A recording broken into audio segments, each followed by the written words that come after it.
Mothering Sunday, which I think is a really interesting film, adapted from a novella, short novel by Graham Swift. It's adapted by Alice Birch, who did the script for Lady Macbeth and Normal People. Okay, that's pretty good. Yeah, I know. You loved Normal People, didn't you, the TV show? Yes, and the Macbeth film, which I thought... Yeah, Lady Macbeth is terrific. Directed by Eva Husso, who's Palme d'Or nominated for Girls of the Sun. The cast includes Colin Firth, Olivia Colman, and incidentally, the "and" is used in that cast listing. Who's the "and"? I think they're both "and". Oh, okay. I think they're both "and". They've both got good agents. And. Odessa Young stars as Jane Fairchild, a natural-born writer who we see in disparate periods of her life, but in her dotage, she's played by Glenda Jackson very briefly. In her midlife, we see her when her talents blossom with Donald, who is a philosopher, who is her partner, played by Sophie Dirisu, who was so brilliant in His House. But mainly the story plays out in the 1920s, after World War I, when she is a maid at the house of the Nivens. She is having an affair with their neighbour's son, Paul, played by Josh O'Connor, who I think is just brilliant. But there has been a pall of despair cast over both houses by the losses of the war. And Paul is now the surviving son who basically... everything has been left to him, and therefore there is a marriage which is going to happen, and it's not going to be to a maid, not going to be to Jane Fairchild.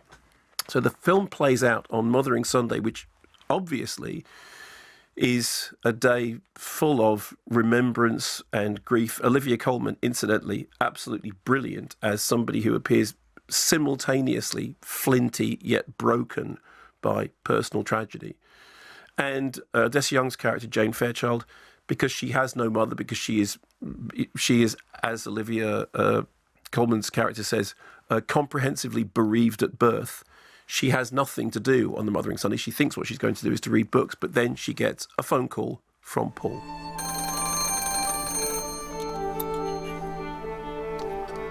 Good morning, Beechwood House. Jay, is that you? Yes, madam. The show will be leaving here for this picnic.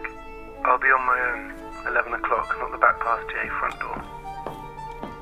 I'm terribly sorry, madam, but you have the wrong number.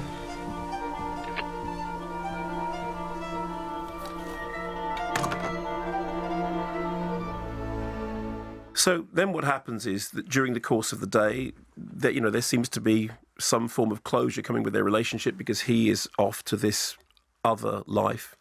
And the film flits backwards and forwards between disparate time periods, between the period later on, as I said, when her writing talents are starting to flourish and develop, and then a period much later on when she has become an accepted and venerated author. So fundamentally, before anything else, it is a portrait of an artist. It is a portrait of somebody becoming a writer. Now, you're a writer.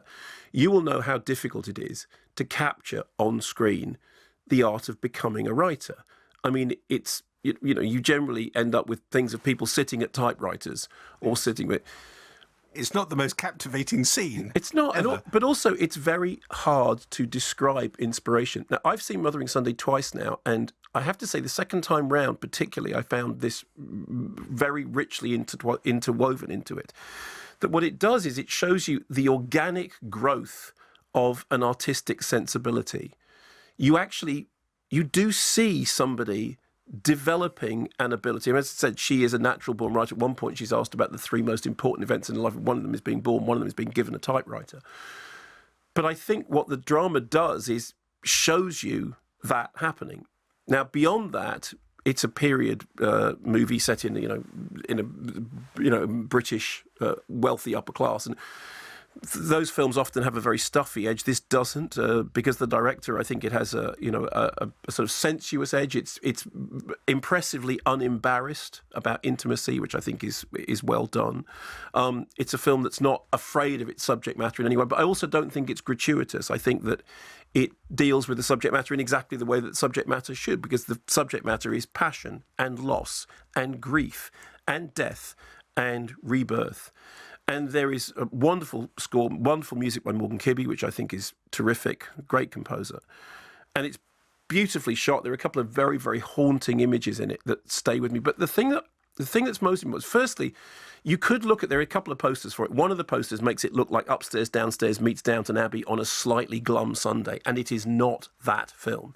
And the other thing is, it is a film that took me two viewings to fully understand what was going on in terms of the way in which the story was being told. And it was on the second time round that I thought, actually, this really is very accomplished in the way in which it is moving those time periods. And it was really only on the second time that I watched it that I appreciated just how good it is at describing the dawning of an artistic life. And I do think that's a very difficult thing to capture on screen. I think there's a reason why not many movies do it, and most of the movies that do it don't do it very well. I also think that when people talk about this film, that's probably not what they primarily talk about, because probably what they talk about is, a coming-of-age story or an intimacy story or a story about class, and all those things are in it as well. But for me, it's a portrait of a dawning artistic sensibility, and I was struck by it. Surprisingly, particularly the second time round, I was particularly struck by just how well you actually see on screen somebody becoming an artist. I guess traditionally you would have a writer in front of a typewriter going through sheet after sheet after sheet. Tearing them out. Yes, chucking them into the bin. I think Michael Caine did some of that in that bestseller. He did a lot of filling baskets of rejects. There would be excessive use of cigarettes, pipes, God, I tell you, the best, and whiskey. Do you remember the beginning of Misery, which is that James Caan finishes writing the book, and then he's got the glass of whiskey and the cigarette because he doesn't smoke and he doesn't. But at the end of writing, and he just puts the thing on the thing, and then he has the cigarette, and then he has the glass, and the next thing he meets Kathy Bates. Yes.